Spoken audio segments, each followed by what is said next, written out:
Hey, we have Tom Courts and Paul Walia back once again for our pre-draft extravaganza. We're just going to talk everything Rams draft here. And I have to say, you guys probably agree, this is the first time in a couple of years I've really been getting kind of excited about a Rams draft. We're actually going to be making a lot of picks here. Um, so how you been, Tom? Have you been doing your research on the Rams and their needs and where they might go in this draft? Yeah, I really have. I think it is more exciting than maybe in prior years. I mean, we're really just looking for this spot or that spot to really fill things up in the last couple of years. And one year it worked, and one year it didn't. So well, I guess we're one for two here on the last 2 years. But yeah, this year obviously a completely different story. So it's been a lot of fun.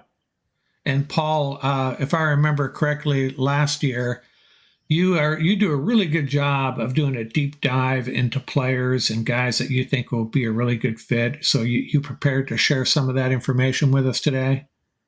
Well, thank you. Yeah, of course. I'm always excited, especially when the Rams are not picking first in like round six.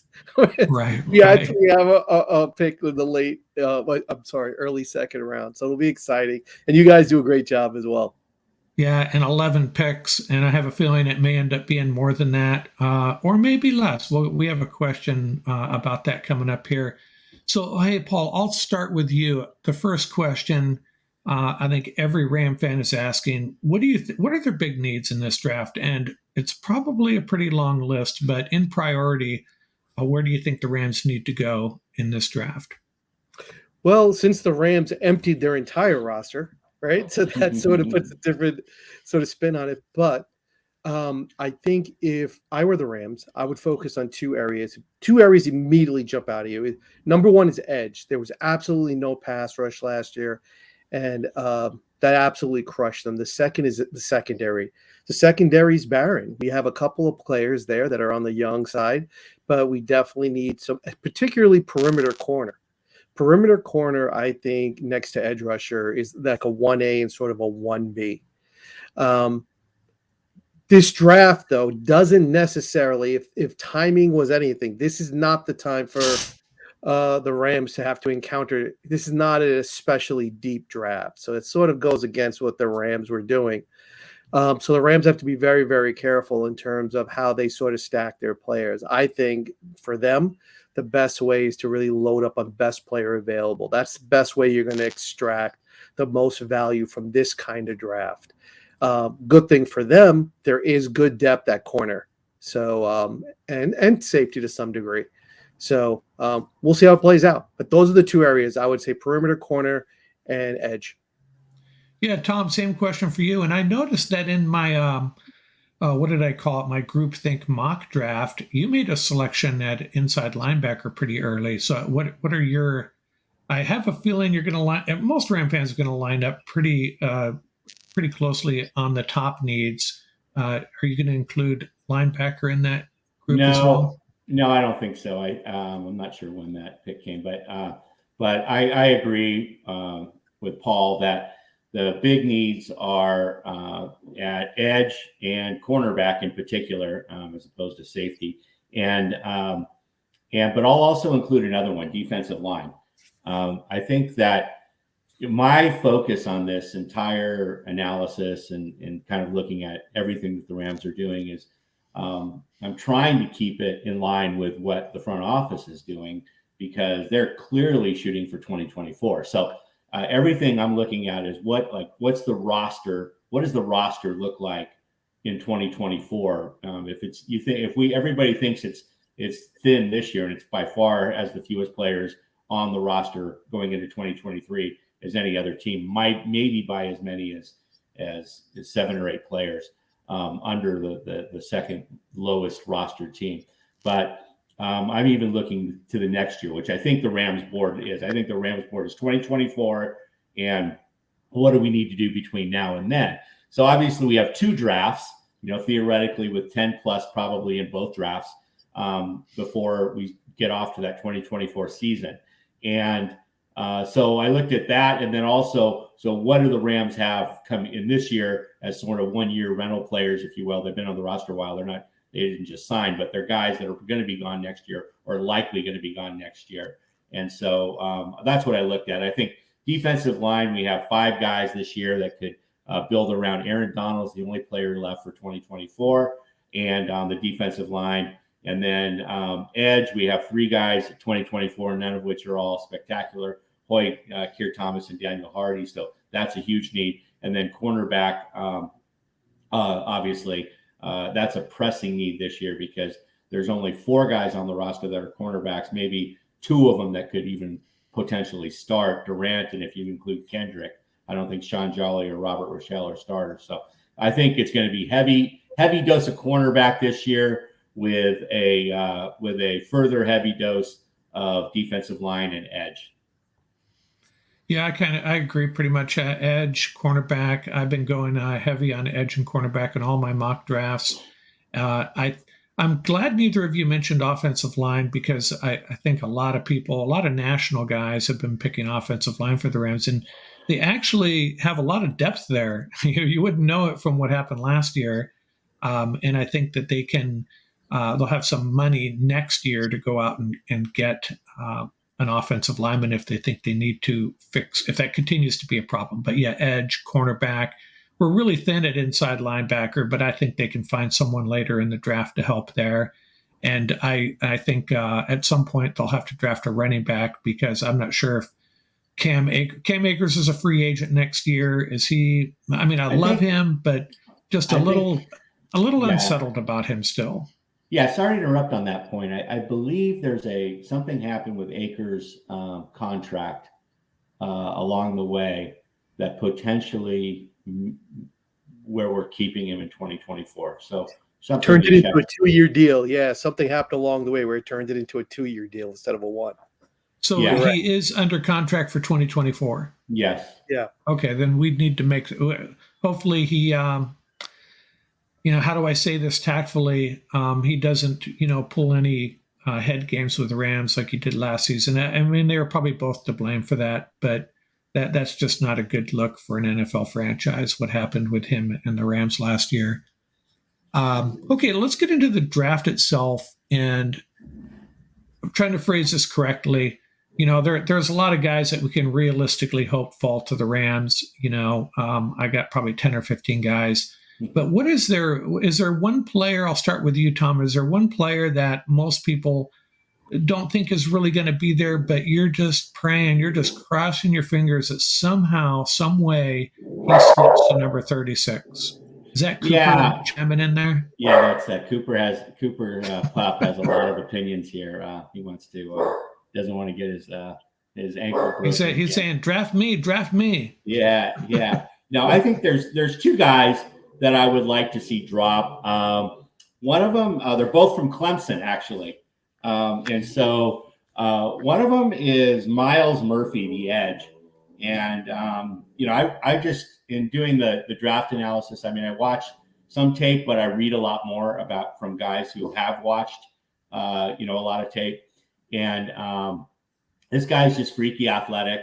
I also look for guys, especially for the Rams, that are, that have that athletic capability. Maybe they have some technique issues and some reaction issues and stuff that can be taught. But, athleticism, length, speed, quickness just can't be taught, right? And so that's who I look for. I think he fits the mold. Could be a great edge for the Rams. And not sure if he'll drop. He's kind of projected in the early to mid 20s. So, but if he's there, I think that's a great first pick for the Rams. And then the second guy is Brian Brzee, also from Clemson. He might drop because he has some medical questions, right? And so I don't, do you draft a guy like that? I don't know, but this guy's an absolute freak. He's also projected in that mid 20s range. But if he drops, boy, that would be a great long-term player again if the guy could stay healthy. Yeah, and there's a few guys in this draft we'll talk about eventually that, again, if you're looking at 2024, the offensive lineman from USC is an example. Maybe you take a flyer on them, you get value, but maybe they're not going to play this year. or play very little this year. But if you really are gearing up for 2024, might be a good strategy. What about you, Paul? Who you got? So my picks, I actually, just like Tom, I had like a 1A and a 1B, but the rationale really is that the two positions, if you think about it, the two positions that the Rams need most, you can't really rely on free agency. Everybody wants edge rushers. Everybody wants perimeter corners. So even if you get a marginal edge rusher or corner in free agency, you're paying through the nose, which is why you really need to extract as much as you can from the draft. So that's really the rationale. Having said that, the two players that I'm picking are not edge rushers or corners. I'll tell you why. They're two absolute monsters in this draft, I think, in terms of value. The first one is Kalijah Kancey. And I knew that was going to happen, that once the combine, he would go from like averaging out to about 40 as his average pick. Now he's at 24. So if that's accurate, and that's pretty much across all the mock drafts and all the experts. So if he falls to the Rams, I would be extremely happy. And I've said it before. I think I said it in my last segment. I love his style of play. His film is just stellar. And I'm a big proponent of you have to go by the film. And his film is just absolutely stellar. He is relentless. He's quick off the ball. His pass rush technique is advanced. And, starting off maybe as a designated pass rusher, he would have an immediate impact. And the mentoring from Aaron Donald, Pitt, for another Pitt player, come on, doesn't get any better than this. And more importantly, when I was projecting for this draft, in my mind, he's the one player that will improve the pass rush immediately just by being on the field. Because if you think about it schematically, having him and Aaron Donald attacking both those interior gaps, running twists, that's going to open up the edges for everybody else. So he's my first one, and then the second one, believe it or not, is the answer to the later question: who's the best value in the draft? So I'm going to hold off until we get to that question. Yeah, and my strategy, talking about guys that I want to fall and taking a position that maybe isn't an obvious need. Well, let me put it this way: edge and cornerback, two of the biggest needs. They're pretty.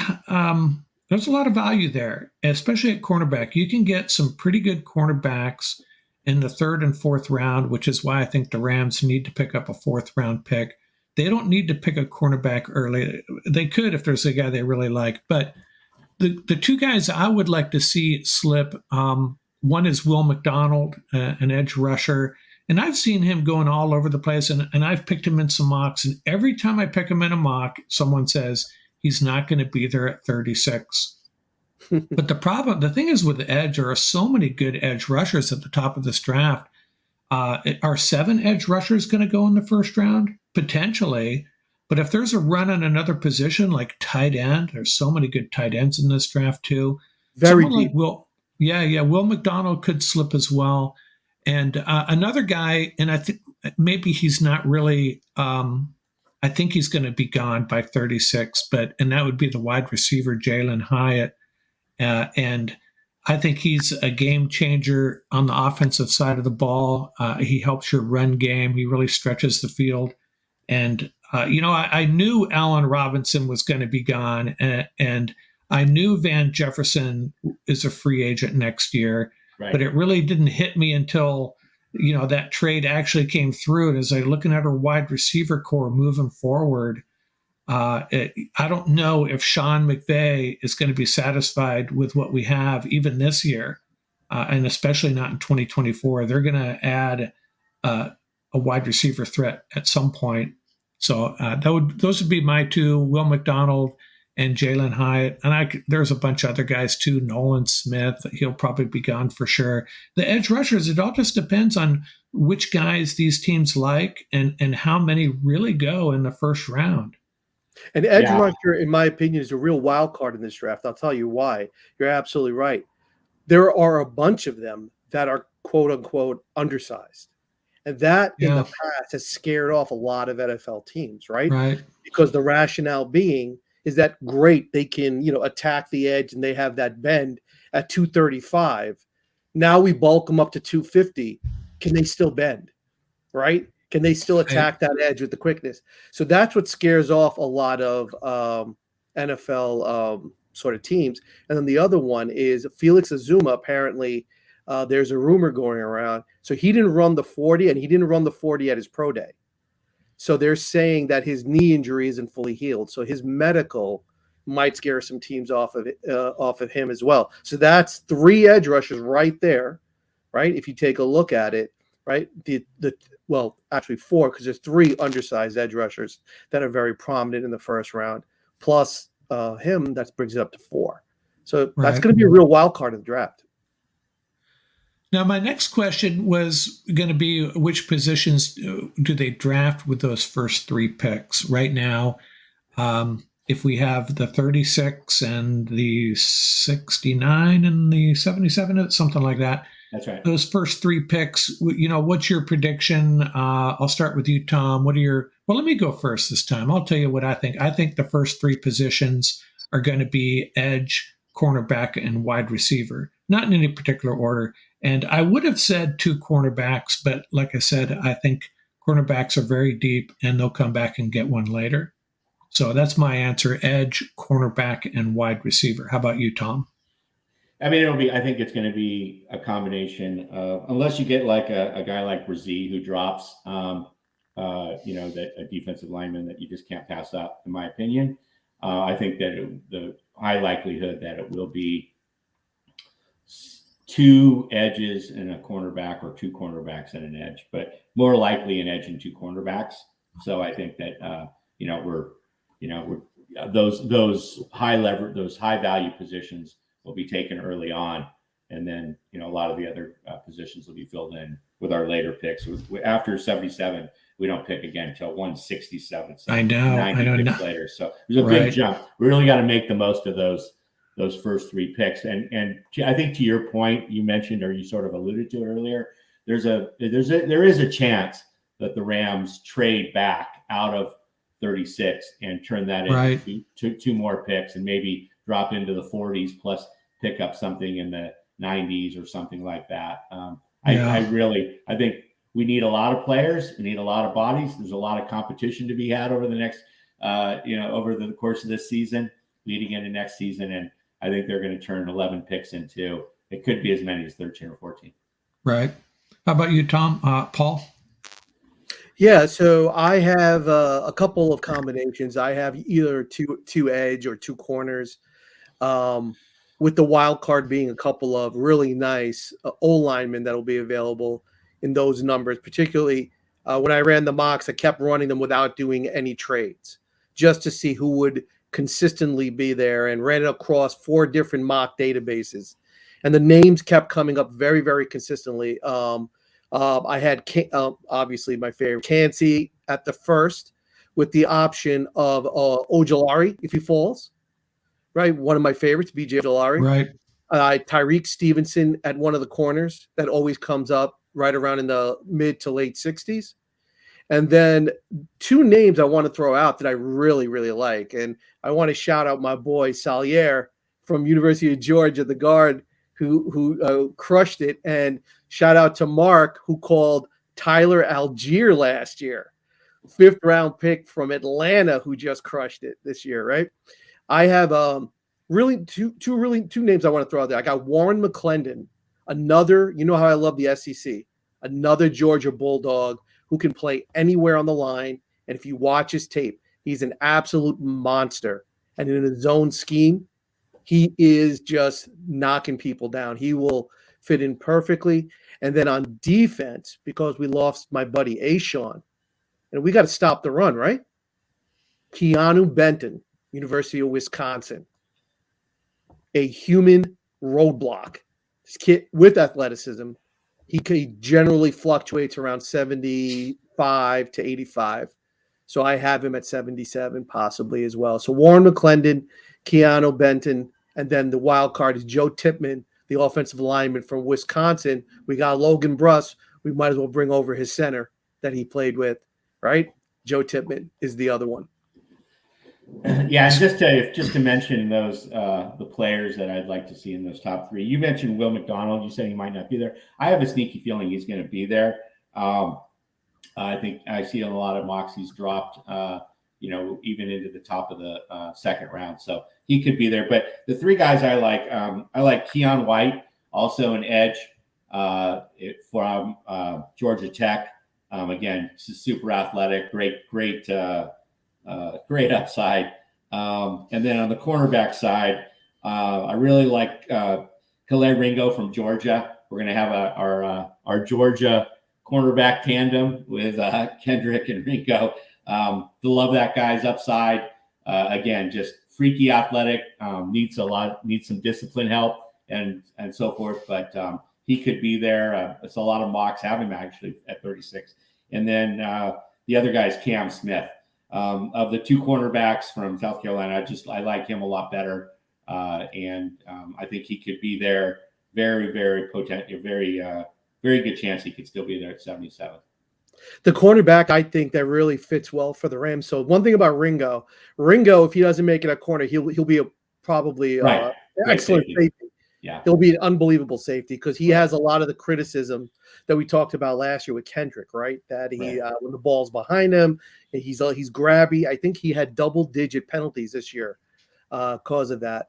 However, though, he's incredible in terms of physicality and playing on the ball in front of him. But the player I like, who I think fits the Rams to a T, is Emmanuel Forbes. I think in terms of scheme versatility, he played off ball at Mississippi State. He can still play press. He ran a sub 4.4 at the combine. And listen to this. This is the selling point right here. This is what McVay always talks about, right? He had 3 INTs returned for TDs, and he set the record for most interceptions taken into the house for his career. So I think he would. The only downside, he's light. He's at 168. So teams might shy away from him. So he might fall. But with an NFL nutrition program, time in the locker room, in the weight room, I think he would be a lockdown corner for the Rams. So Emmanuel Forbes might fall to the Rams too. And he's a perfect fit. Yeah, he's come up in several of my mocks as well. I think I'm up to 21 mock drafts on the NFL mock draft database. It's just too much fun. And it really teaches you how the dilemma that some of these teams run into where, you get in a spot where the guy you wanted isn't there and the value's not there for what you're looking for. And it can happen. And of course, the general manager is going to come back and tell you he got all the guys he wanted, but I don't jump think in the pool, then jump in the pool, and then have a losing season, right? Right. So the next question I had was, and I think we've all kind of already answered this, but is there a position the Rams will target more than once? And let me start this off by saying that the Rams right now have 11 picks, and I think they're going to spread this over the entire roster. They really need to. I think they're going to draft a quarterback, a running back, a wide receiver, a tight end. They're going to draft an inside linebacker, a couple of edge, a couple of corners, a safety. I don't know if I've hit 11 yet. The one position that they may go thinner than a lot of people expect is offensive line. But if they add picks, they'll draft a guard and a tackle or a center and a tackle, something like that. I don't think any position group is going to be neglected in this draft. And I think edge and corner we'll see 2 edge and 2 corners in all likelihood, especially 2 corners for sure. If they can add extra picks, 2 edge. And I think you guys are probably going to disagree with me on that. You're already saying you think 2 edge for sure, Paul? Well, honestly, I think they're going to do best player available just for the reasons that we have talked about, that the roster has been shaved down so much. They need to extract as much of value as humanly possible, right? So I agree with you. I mean, but if we have a choice of priority, I would say, yeah, I would probably say edge and corner. I also think a lot of the edge players are in this draft are being overrated because of the dearth of edge rushers. So they're actually flying up the charts. So for example, Keon White, I love this player, right? He's at they list him at 280, right? So he's like DN size, right? So you have to be very creative about how you utilize him. But he's like a phenomenal athlete. So if Yeah, he's available, you have to. And I think if you add a guy like Cansey, who and a defensive lineman that can bring pressure as well, and there's a few other guys too. Maybe that lessens the need to draft two edge, an edge, and an interior guy that can also bring pressure. And the interior line aspect of the draft is actually, in my opinion, there's a lot of quality there. Center and guard. A lot of the tackles that are being called tackles in this draft clearly will work better at guard. Mm-hmm. So in my opinion, for the teams that are patient, they're going to get a lot of really quality players fall right into their lap and not have to panic. I do think the Rams are going to do a lot of, one pick for two picks so that they can, get a couple of extra picks and quality picks. Right. Having a 167 and a 171, if you could package that and get into the 140s or 150s, you're definitely going to get a better player. So right. I think they're going to do a lot of that. I think they're going to wind up with about 13 picks. I agree. Yeah. How about you, Tom? Position wise, what are the any positions? You've already answered this, but how do you see this breaking out position wise across the entire draft? Yeah, I agree with you guys 100%. I mean, it's going to get into the potentially the 13, 14 number of picks. It's going to be a heavy dose of cornerback. That's the position that they absolutely positively need this year. All the other positions they could actually go into the season with their current group. It wouldn't be an edge with Daniel Hardy and Michael Hoyt or Keir Thomas or Larry Murchison. It wouldn't be stellar, but they got enough bodies to do it, right? Cornerback, they don't have enough bodies to do it. They have four guys. Two of them probably can't start, are special teamers, Rochelle and Jolly. Durant, Kendrick's questionable. So I think could be four corners. It could be four corners. Hey, here's a question for you. Four corner, that would be, I would embrace that actually. Here's a question for you. I've been kind of going around in my head with this one. Let's say they have 14 picks. Do they draft a kicker, punter, or long snapper? They do get drafted. They do get drafted. You're absolutely right. And there's, I don't know if you've ever seen that show with Ferragamo and Jackie Slater. Have you seen it? It's absolutely amazing. Yeah, with Ferragamo and Slater. And just to hear them talk about the Rams is incredible. And they actually brought up the same thing. Like, we need a long snapper, we need a punter, we need a kicker, right? I honestly think, I have to say something from last year. Dicker, the kicker, really impressed me. He really did. So I would have no problem if they went back that route. And I think the other two, like you said, the other two are low-cost options. If you don't get them in the draft, you can get veteran players to do that. That's not an issue. Yeah. So, but I think you're absolutely right. There's a big difference between long snapper and punter, though. I mean, long snapper, they absolutely will not draft. 110%, no. Punter, if somebody's there, kicker, I think they should have kept Dicker, the kicker, last year. They had a guy for 4 years that, and knowing full well that Gay was going to get paid by somebody, which he did. That was a mistake. In the long-term thinking, right? I mean, that's 2020 hindsight. They were obviously all in last year, but yeah, so they could draft a kicker if somebody else is there, but that's much more likely than so kicker number one, punter number two, and there is no number three. They're not drafting a. Yeah, I think regardless of what happens, week one, Ram fans are going to be really nervous when it comes to field goal time, especially if we are competitive. We hope we're competitive, and then the nightmare scenario is we are competitive and we're missing 33-yard field goals in crunch time. So let's hope that doesn't happen. Let's see what else we got here. So we'll start with you, Paul. Who is going to be the steal of this draft? And you already talked about Cansey 3 times. So do you have somebody else? Absolutely. The beast from Georgia, Darnell Washington, the tight end from Georgia. Oh yeah. I'll be very honest with you. Tight end is not my favorite position in the NFL, but I got to tell you, this is my pick. If the Rams could somehow work it out, that they can get Cansey and walk away Darnell Washington, this draft is an A+. This kid is an aircraft carrier in cleats. So he checks in at 6'7", 264. He ran a 4.6 40. He has a 10'2" broad jump. He ran a shuttle that was in the same realm as the wide receivers. He's got a physical mindset. His run after the catch is just unlimited. That he cannot be tackled one-on-one in space. But he also loves to block. Guys, when a player says I love to block, that is so rare. He's like a third tackle on the field if the Rams can grab him. Think about that. And with him leading the way in a zone scheme, I already got his nickname. Ready? IHOP, because he's going to be serving pancakes all day long. Okay? Yeah, he's one of those guys where, I've thought about him and I was like, man, if he's there at 36, wow. But here's the other part. Tell me what you think about this. Look how it plays into the roster also. If you get someone like Washington, you can now move Higbee with confidence.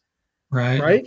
You save 6.75 because if it's after post, I think it's after June 1st, I think we save 6.75 on a Higbee deal. Right? He can definitely start from day one. There's no question. So that might allow them to move on from Higbee a little bit sooner than they anticipate too. So I just think, to me, he's going to be the absolute steal of the draft. Whoever gets him. It would be. Yeah, I totally understand where you're coming from.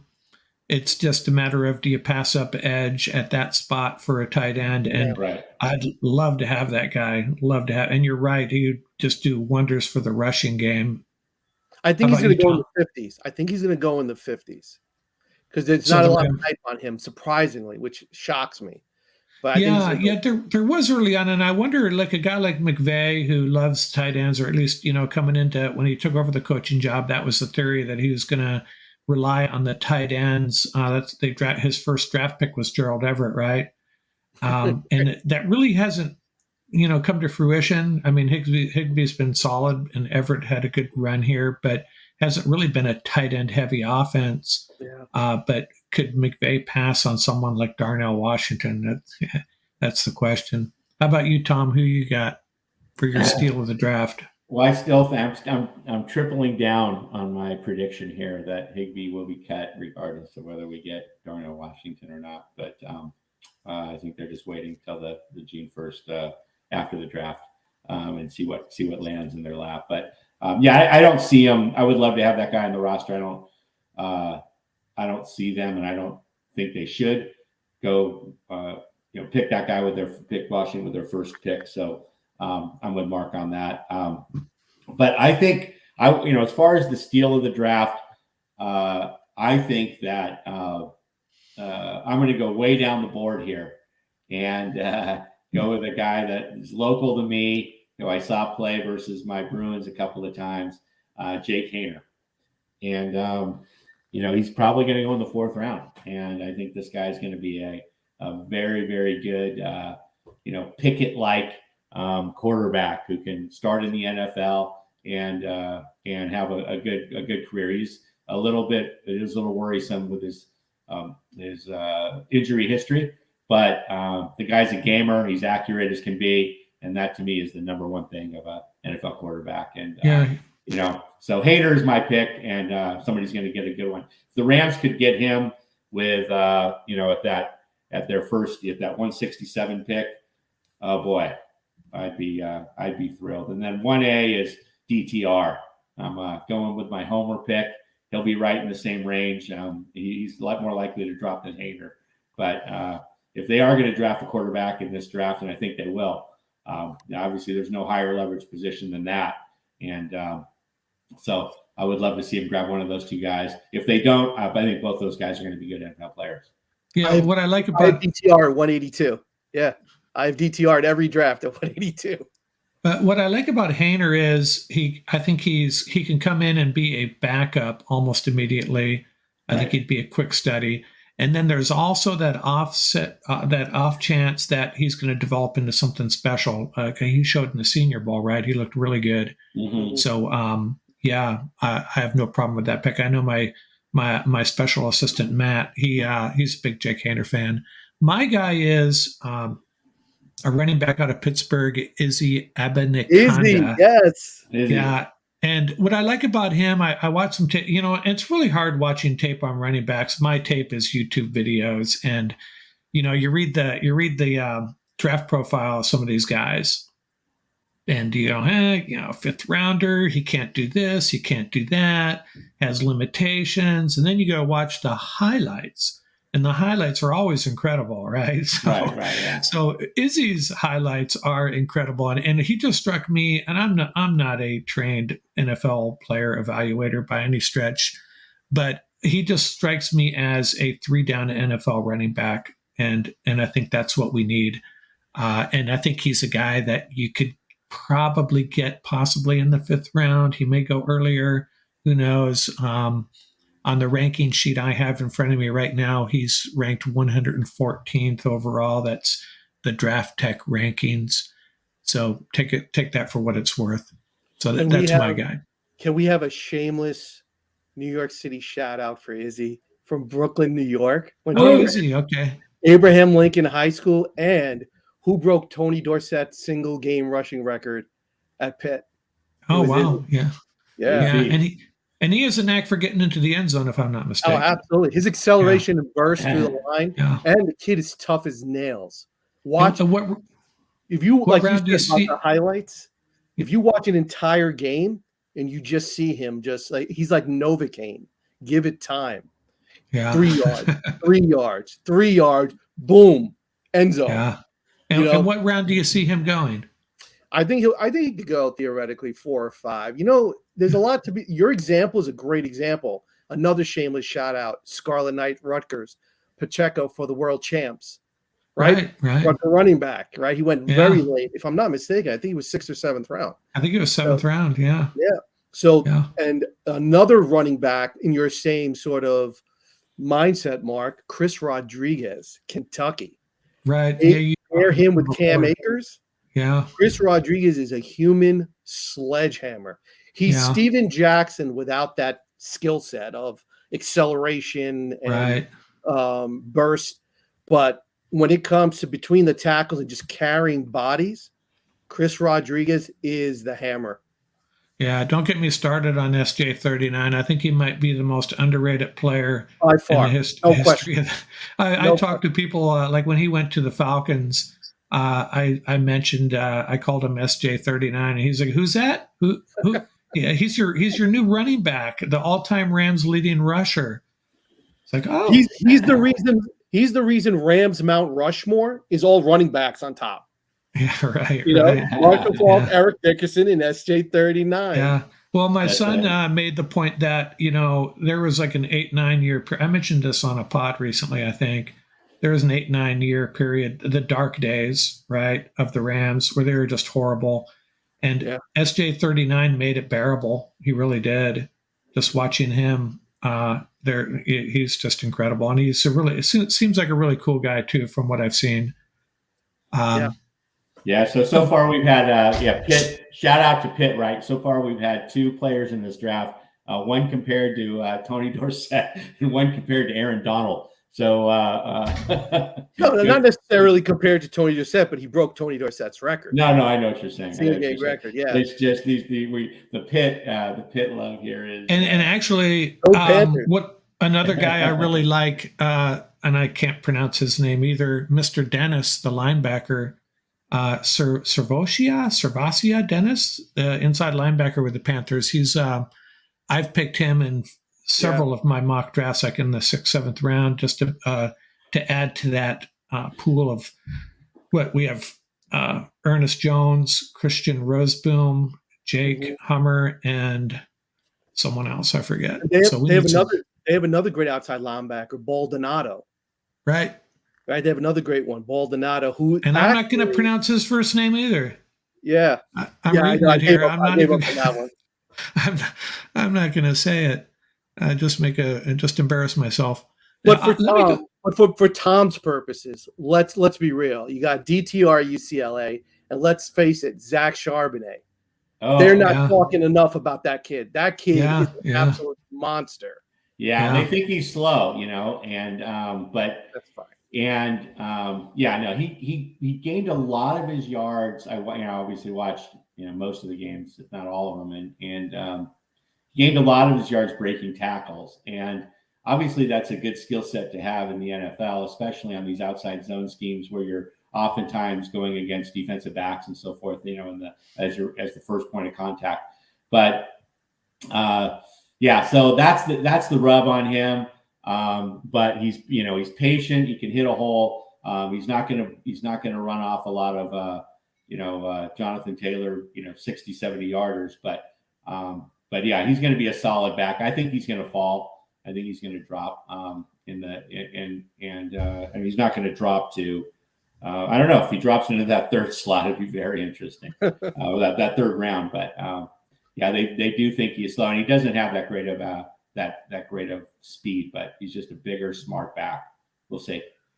Now, on who are going to be the biggest busts in this draft, and I'll go first on this. And someone wrote an article just today. I was reading; they were rating the quarterback draft classes of the last 20 years, 23 years, the whole century. And you're looking through that, and it just reminded me of. The quarterback's an important position. Players are going to get hyped and players are going to get overdrafted because teams need quarterbacks. Mm-hmm. And it's amazing how many of them have not panned out and just turned into first round picks, top 5, 10 picks that just turned out to be very mediocre. And I'm kind of concerned about the two top guys at the top of this draft, Stroud and Bryce. What's his last name? It's some brain fart here. But I'm not convinced either one of them are going to be worthy of a top 2 or 3 pick. That's my gut feeling on that, the two quarterbacks. Yeah, Bryce Young and CJ Stroud. Yeah, it's interesting. Right. I think this whole quarterback class at the top is questionable at best. And I think we'll be lucky to get one guy that makes it out of the top, 3, 4. Levis might be the guy, actually, in my opinion. But the guy that I think somebody's going to take a flyer on, and it's going to be an absolute disaster, is Anthony Richardson. Right. A lot of people are comparing him to Jamarcus Russell. I don't think he's that same. He's not in that same mold just because he's a big guy, and so forth. I don't think that's a fair comparison. I compare him more from I just look at how much do we have to learn? How long is it going to take to learn that you have to be an accurate passer, and you can't learn accuracy, just like you can't learn speed. You can't learn any of that. If you're not an accurate passer in college, you're not going to be an accurate passer in the NFL. It's going to be even harder because you're throwing the ball sooner. You're anticipating. You have to get rid of it quicker.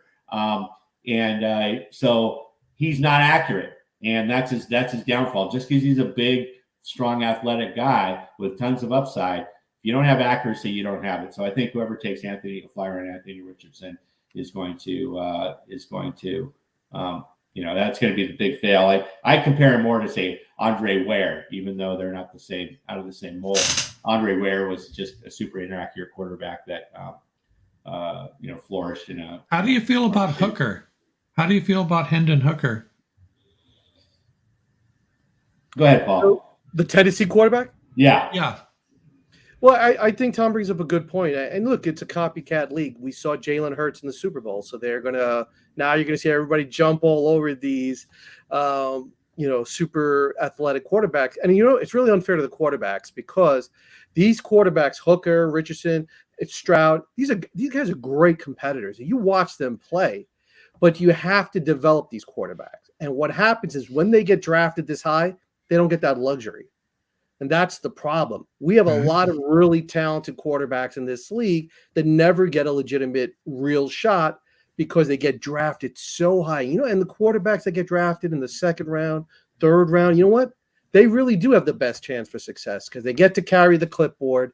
And you know who said that? Carson Palmer. Remember Carson Palmer when they drafted him? And they said, you have to carry the clipboard. And that was just media suicide after that, right? Because they just ripped the team apart. Carson Palmer said that was the best thing that ever happened to him. So I agree with both of you that these quarterbacks are extremely talented. It's a copycat league. They see Jalen Hurts. They're going to draft these guys. But You have to be willing to develop these guys. We're talking about DTR. They're guys like Malik Cunningham out of Louisville that you could get late in the draft too. Another great developmental quarterback. What about Jaron Hall, BYU? Yeah. Right? Another great quarterback. If you're willing to work with these guys, and this league is filled with all these so-called quarterback gurus as coaches. Let's see you develop these quarterbacks. There's no ready-made quarterback. You're not going to draft a quarterback, whether it's second overall or 200th overall. Nobody comes out ready-made to the NFL. It's too complex, right? You have to develop these quarterbacks, and it's all about the reads. They got to be able to make the reads. Mm-hmm. Tom Brady's a perfect example, right? We all saw his tape from the combine, right? But he had time to develop, and that really makes the difference. You got to find the quarterback with the right winning mindset, toughness, right? Coachability, and then of course the ability to throw the ball accurately into tight windows. So the original question was, who's going to be the biggest disappointment? Are we all agreeing quarterbacks, or is there anybody else that you I got one. DeJuan Jones, offensive tackle, Ohio State. When you start telling me that offensive tackle's touching almost 380, I mean, can we stop the conversation? Please stop ranking him number 20 overall. DeJuan Jones, right? In my opinion, I mean, no disrespect to DeJuan Jones. Yeah, someone I think someone mocked him to the Rams, and I saw the size and the weight, and I said, I don't think that would work in the Rams offense. No, not for our scheme. But he's solely a right tackle. Not that that's a bad thing, but he's solely a right tackle. If you watch his tape, it was basically two things. If he got his hands on you, you were done. That's it. It's over. But if you hit him with a double move, or if you beat him to the inside, he's standing there watching you go by like a turnstile. So that's not a good recipe for success going into the NFL. Now, he could still be a very good player. That's not the issue. The issue is I don't think you should rank a player like that in the 20s based on what I've seen. Not that I'm, knocking the kid, but I think he should be rated a lot lower. I think anybody who takes him in like the 20s, they're going to regret it. I just had PTSD to Bobby Evans when you were talking about him. So did I. That immediately came to my mind too. Well, there's an Oklahoma offensive tackle, right? And I remember I was drafting. My buddy was with me, and he texted me. He goes, "Why didn't you take that tackle?" I said, "Because that tackle's from Oklahoma. We don't do that anymore. We learned our lesson."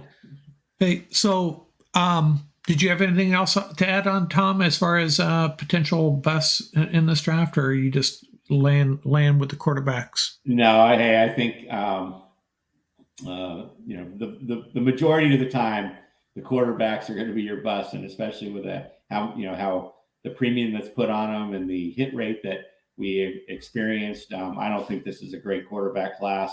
I think it's actually pretty deep at the end, and I think we're going to see some starting quarterbacks come out of the end of this draft over the next, that'll develop like we were just talking about. But I think these top guys are a far cry from what we've seen in the past and what we're going to see next year. So at the end here, let's I wanted to talk about position by position players we like. And I know I gave you guys short notice on this. Really talk about whatever you want to. And I'll go first. I'm going to give you a rapid fire of some players that I'm intrigued by. Let's put it that way. Not sure when you can get these guys. That's not the point. Just players that over the course of doing all my mocks and the limited amount of research I've done, I'm really intrigued by. I already mentioned at the running back position, I already mentioned Izzy. Another guy that would be very tempting. You talk about Darnell Washington for the size, the running back Devin Achane with the speed. Oh, yeah. I just don't know if you can spend an early pick on him because you're probably going to have to. Wide receiver later in the draft, 4th or 5th round, I think you can get a guy like Trey Palmer out of Nebraska who solves your kick return issues as well. That's what I like about him. Tight end, I was talking about a guy from Old Dominion about 4 months ago named Zach Kuntz. And then he went to the combine and he probably elevated his, So there goes that idea. I don't think the Rams should draft him that early. They probably have to use a 3rd round pick on him. And I don't think that would be wise, but he still intrigues me. No one mentioned Osiris Torrance, and I'm kind of in love with that guy. And he's the one offensive lineman I think would be oh, potentially a wise selection for the Rams. I don't know if he'd even start right away because we are so deep in the offensive line. It's just a matter of, do we have any real studs? And I think Torrance could be a stud. On the edge, I talked about Will McDonald, and Paul, you mentioned PJ Ojolari. Defensive line, we already talked about Cansey. You stole my thunder there, but I think everybody knows about him. Cornerback, DJ Turner, is he Michigan or Michigan State? I forget, but he's a burner, Michigan. super fast. And I've mentioned, if you could get A-Chain and Turner in the same draft, might be the two fastest guys in the entire draft. And then there's a guy, and out your way, Tom, and I don't know what to make of him. I don't know if he's a safety or a linebacker. Is it Marte Mapu? Hopefully, I'm pronouncing that right. And the knock on him is he's a tweener, and they say those types of guys with those characteristics typically don't pan out. But he's one of those guys that's just a football player, and he'll end up on the Steelers and end up being a Pro Bowler. One of those guys. It always works that way. And then at linebacker, I already talked about Dennis. Yeah, that Mapu guy's a Sac State guy, and right. It was just a great all around DB. He's listed as a safety, big guy, but yeah, he'll be a good player in the NFL, and he could drop into the kind of the fourth round probably. Right. So that's my shotgun approach to a bunch of guys I like. I skipped on wide receiver after Trey Palmer. Another guy I really like is Cedric Tillman, who might be there. I don't know. They'd probably have to use that second round selection. Don't know if he's going to be there in the third round. He's a bigger guy, and Seattle and San Francisco have these bigger wide receivers when we really don't. It'd be nice to have a big guy running out there for us. So I'll turn it over to you. Want to go first, Tom? Players you want to talk about, positions, anything you want to throw out there at the end here? Players you like, have at it. Yeah, I think that I've kind of named most of the players that that I really want to see. I'm super focused in this defensive line, cornerback, edge camp. But the guys that I really like, who I really like. I want to just go back to Cam Smith, and I really think he's going to be a great NFL player. I'd love to catch him at the, probably have to catch him at the 69, but if he's there at the 77, they might trade back and try and catch him and add a pick. But I feel like we really haven't talked a lot about the end of the draft when we have most of our picks right after we focus primarily on the, even into the fifth round to some degree where we have 3 picks. But we have 5 picks right now in the 6th, and 3 in the 6th and 2 in the 7th, I believe. And I really feel like we're going to, that's where we're going to load up on safeties and tight ends and running backs and inside linebackers, all these positions that guys that could play special teams. We still need lots of those guys, but that can compete. That's why they cleared the roster, right? Just getting back to the philosophy of the Rams. That's why they cleared this roster out of the Leonard Floyds and Jalen Ramseys and you name it, all the way down the line. And so Greg Gaines and Ashawn and everybody else, they want to let young guys play. Their young guys haven't been able to play over the last several years. That's the downside to having a competitive team where you're all in to go win the Super Bowl. Your young guys don't get to play. You don't see what they look like. You can watch them on special teams, which has very little relevance to them playing cornerback or inside linebacker. Guys like Bobby Brown. Yeah, just got a lot of guys, and so that's clearly the strategy. So just going to load up on guys. So it'll be interesting to see where they go. I think in short, in general, I think we're going to see a lot of tight end, 2 or 3 tight ends drafted to see what we can get out of that. I think he's going to get cut, and we'll have some tight ends. They really want to get 2 good tight ends going into 2024. And right now, the only tight end that's rostered for 2024 is Long. who's our only pickup of the season, came over in the trade with Ramsey for Ramsey. How about you, Tom? I mean, Paul, what do you have? Any thoughts on particular players, positions, guys that we haven't talked about yet? So the top part of the draft, obviously, we talked about Kancey, but I also have Will McDonald. I love Will McDonald. Just want to point out he was playing out of position in that Iowa State defense. By the way, he was playing end, he wasn't playing that wide 9. Can you imagine what his numbers would have been if he was playing the wide 9? So he was actually, that shows you his toughness as well, which is why I like it, which I'm really hopeful the Rams get their hands on him. I like the corner. Like I said, I love Emmanuel Forbes. I like Tyreek Stevenson. He was a Georgia transfer, went to Miami. If you watch him play, he's got the size, he's got the tenacity, great technique for a young player. I really like him. The other player that I like, I think the Rams got to start drafting more USC and UCLA players. We got to fill up SoFi, right? So you got it. And there's a great edge rusher that it's sort of like under the radar. I think we can get him at much later in the draft. Tuli Piloto.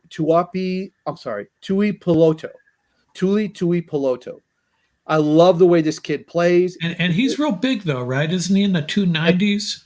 No, he's about 260 and change. But you got Hecht on one side. We're going to assume Hecht is manning the strong side. I think he'd be great on the back side if we do get him, but also a situational pass rusher.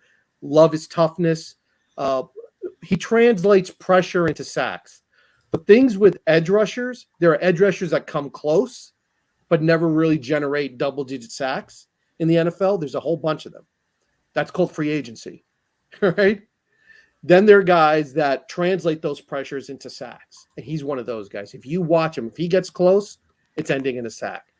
I like guys like I talked about Warren McClendon. I like Keanu Benton. He's a great run stuffer, but he also has great pass rush ability. He has great pass rush ability. There's Andrew Voorhees, the guard from USC. Definitely, and these are some of the later round picks. Voorhees, the guard from USC, I think he'd be great in our system.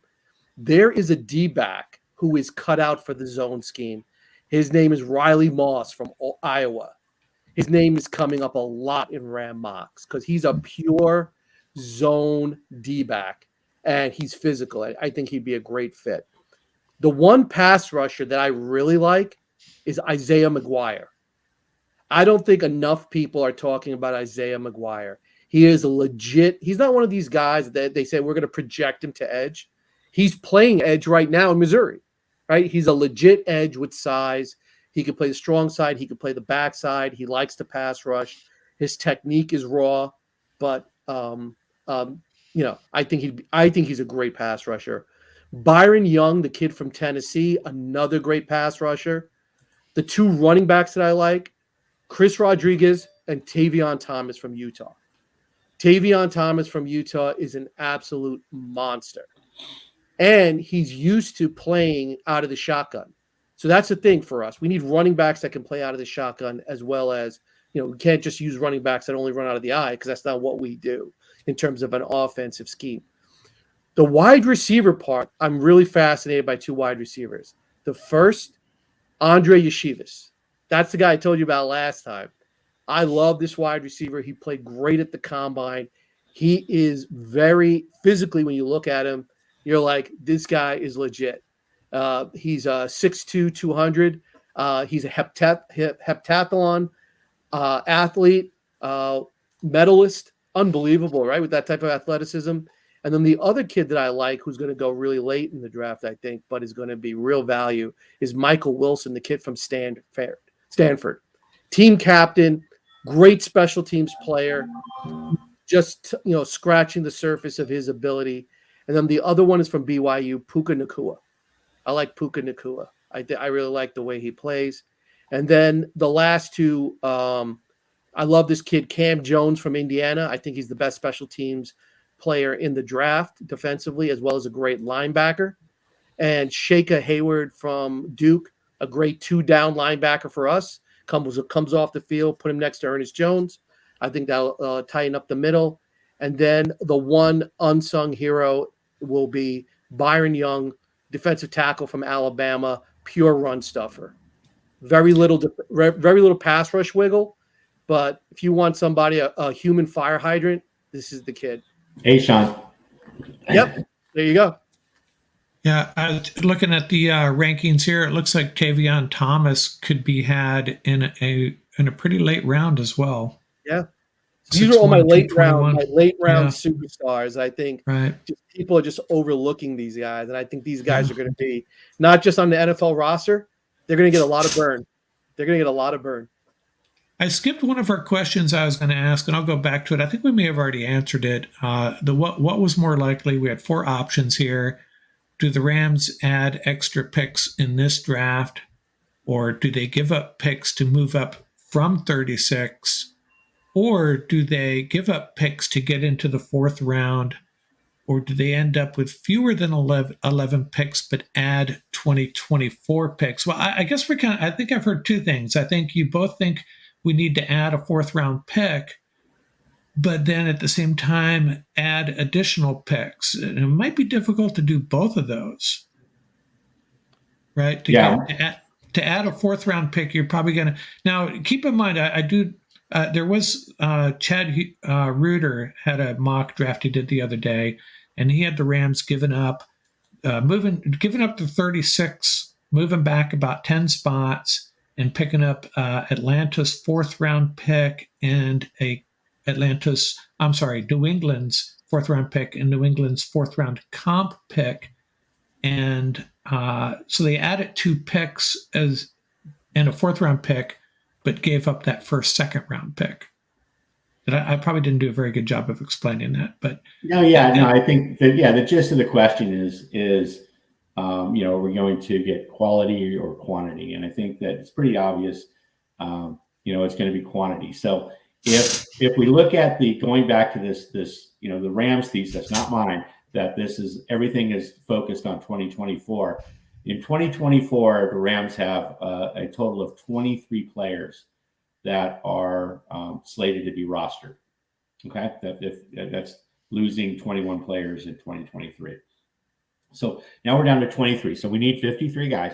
So we need 30 players between in the next 2 drafts, plus some UDFAs and free agents and so forth. But if we have 11 this year, maybe we have 11 next year, that's 22.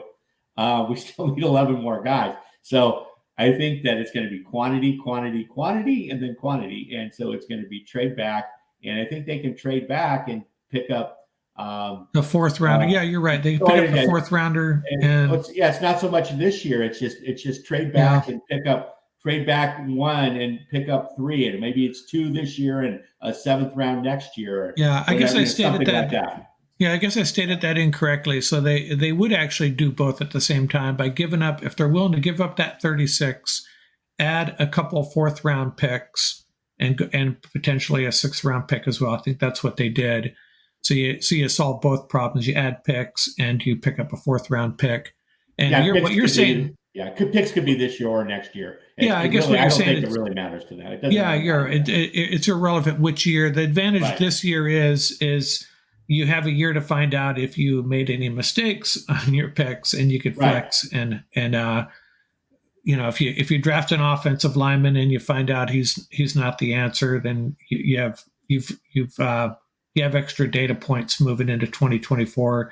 What direction you have to take. So you agree, Paul? Is that the approach to maybe give up one of those 2nd round picks then? And one of the 3rd round picks. I've been saying 2nd round pick all this time. Give up one of their 3rd round picks and add a 4th round pick and move on with some additional picks. I think it's they have if you look at they got 167, 171, 182, 189, 191, 223, 234. I think within that you can package some of those picks and move forward.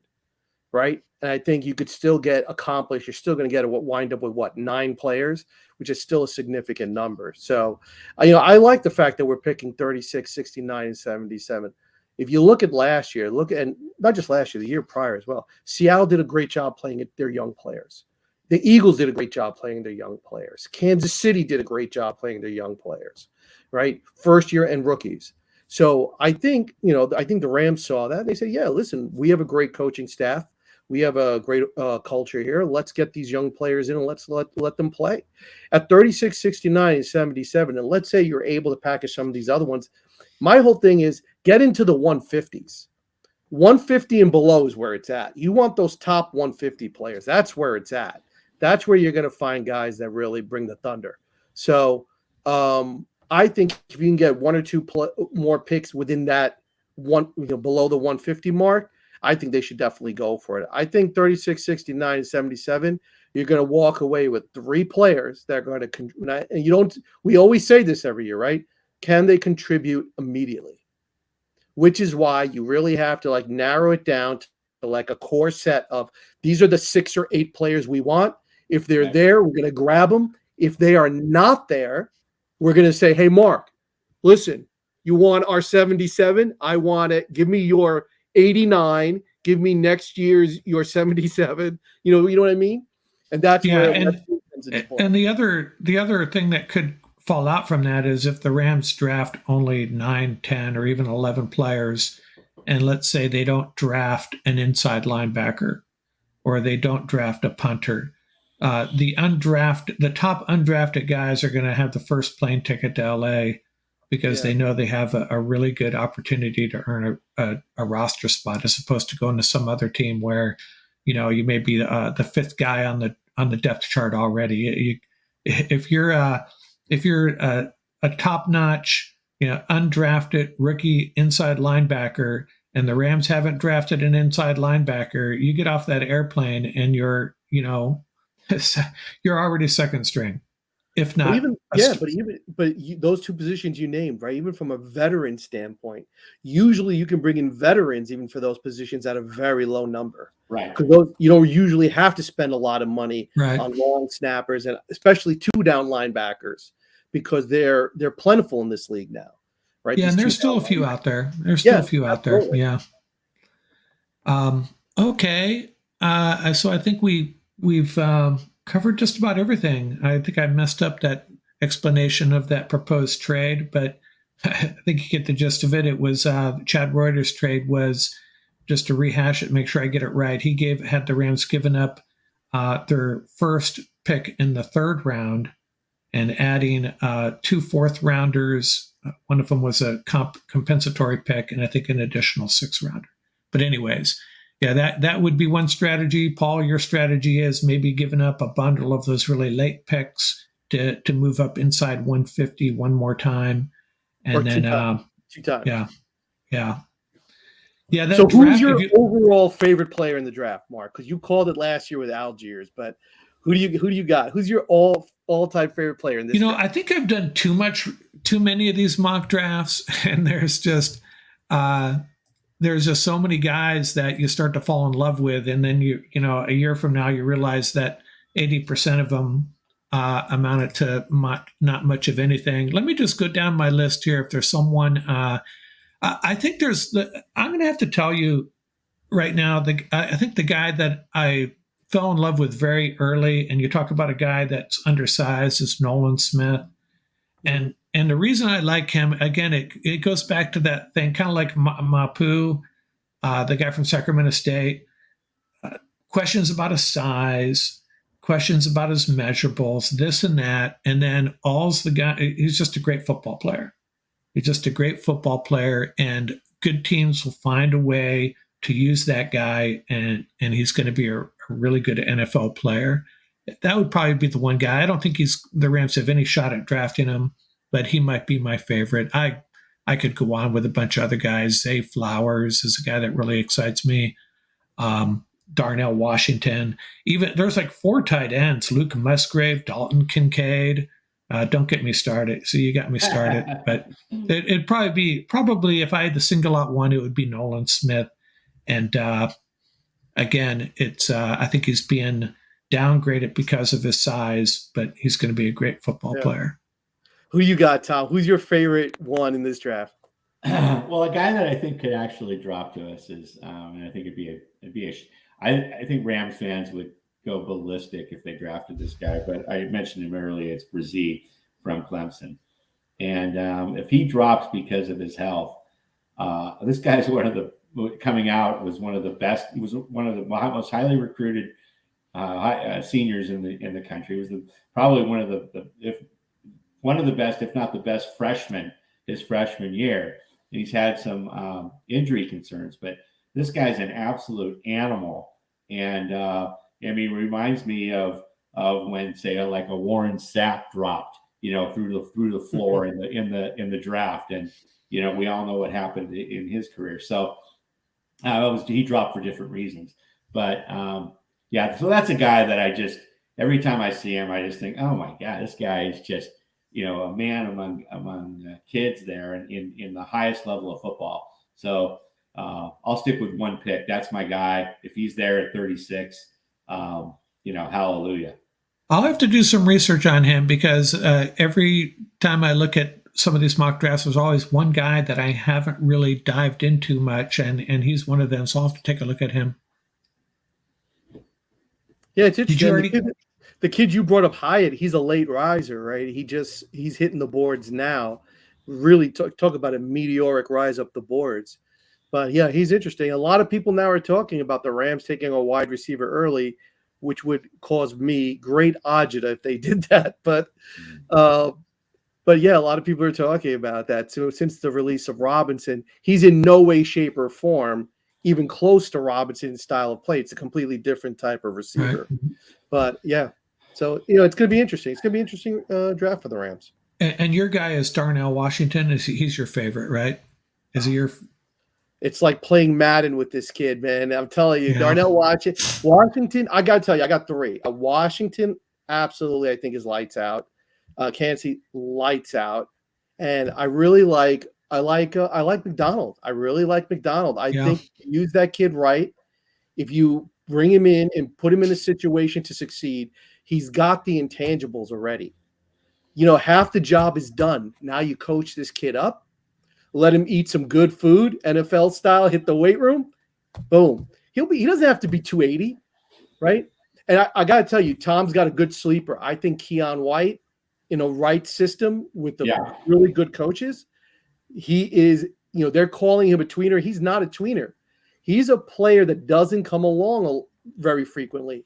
A player with that mass and that level of explosiveness and that twitch ability doesn't come along. Who does he remind you of? You know what I mean? Who else started as what other cornerback that we know and love started as a safety and became a unbelievable cornerback in this league? Jalen Ramsey. Yeah. And that might happen with Ringo. That might happen with Ringo. He might go from cornerback to safety. Yeah. There's your new. Well, I think we talk too much. We get caught up in these positions. Cornerback, safety, right? And that's it. Because those are the positions that they list. Everyone lists, but this star position is a hybrid position. Absolutely. And it used to be, he's a tweener. We don't know which one he is. And that's true at a lot of, different positions. But now the most valuable position in the secondary and potentially on the field in a Fangio system, which is now sweeping the league and certainly embraced by the Rams, is a tweener safety cornerback with all those, and you don't know where he can play, a la Jalen Ramsey and some other guys in the league. So, that is now a positive, not a negative. And if you think of the cover twos, when the cover twos were really popular, what was a really sort of niche trademark of a good cover two was that in certain situations, they had a large safety that played that weak side will, right? The will linebacker position was the large safety, right? Because for the coverage abilities. So, I think, and Riley Moss is a great example from Iowa. They're not calling him a cornerback. They're not calling him a safety. They're calling him a zone defensive back. Yeah. Another really good player for the Rams, but I don't know if he's going to be around when they pick, even at the 69 or 70 spot, is Sidney Brown. Sidney Brown from Illinois. Number one, his ball skills are like a wide receiver. That's number one. His intangibles, everyone raves about him. Coaches, the teams that interviewed him, and he proved it at the combine too, because he played really well at the combine. So under pressure, he's showing that he can get it done. So Sidney Brown is another name to keep an eye out. He's a safety that can drop down and cover like a corner, but he knows how to get those INTs. And if there's anywhere, he knows how to attack the football. Yeah, I got him as 78 on my board, 5'10", 211. Yeah. Yeah. He's rising. He's rising because he produces. Emmanuel Forbes, that's the only reason I had him so high was the kid produces. You get him on the field, he's gonna get you an INT, and he's gonna take it to the house. Right. Yeah, I think this is a very deep. Sorry, Mark, but very deep cornerback draft, and so that's what. And the Rams, of all the position groups they need, it's cornerbacks. I mean, they're between this year and next year. They need a lot of positions, and edge, defensive line, etc. Going into next year, Aaron Donald's our only defensive lineman that will be rostered. So, but we have 5 guys that are ready to go this year. Not right. Including Hoyt, who's slated as an edge. So you have to look at it both ways. We need a lot of these guys for next year, but we need the one that we really need this year. We only have 4 cornerbacks on this roster, 2 of who could probably legitimately start. So I do see 4 cornerbacks, and it's a great draft for 4 cornerbacks. Yeah, Mark, it's plenty deep. Mark, you got 2 more names to look up on your list. Ready? Miles Brooks, Louisiana Tech, right? And Rajon Wright. Rajon Wright, Oregon. Okay. Latter rounds that you're gonna see them. You're gonna hear their name called a lot. Yeah, I'm looking at them right now. Brooks is the 298th on the board overall. So yeah 7th round pick, probably be there. Yeah, there's lots of talent. 23, yeah. Yeah. Well, this has been good stuff, guys. I really appreciate it. I think we've covered everything. And I'd like to do a follow-up at some point. I might have to wait until a couple weeks after the draft. Got a lot of things going on. But let's do that. If you guys are up for it, we'll do a little draft review, see how close we were on some of these predictions. You guys up for that? Absolutely. Absolutely. Oh, yeah. Okay. Hey, thanks a lot. Maybe during that time, I was thinking I'll go back and do the research on this, but we could go back and watch our this episode that we had last year and see how good we are, and we can take our pats on the back, and we can also own our mistakes, and when we do our we can do a 10 or 15 minute segment on that. Are you kidding me? Mark came out golden. He called Algier. Yeah, he called did. Durant out of nowhere. Yeah. He called Durant. And who else did you call? I think he called another one. So Mark definitely gets the crown. I think we should give him his props. And I was thinking more. I hear a lot of these guys who are talking this and predicting that, et cetera. Yeah. And I kind of always sometimes remember, I thought, didn't this guy who's a bust, didn't somebody, who had him? And so I'd like to own my, own my warts as I think props. I think you guys are being overly nice. I know I had some bad ones too. But it's hard for the Rams because they draft in such a unique fashion. It is really, really hard to try to project who they're going to draft. So it's one thing to find good prospects, but and consistently, it's always hard to really understand the Rams draft mindset. They're like one of the hardest things, in my opinion. Yeah, and it's funny where you hear. I saw a story leaked a couple of weeks ago.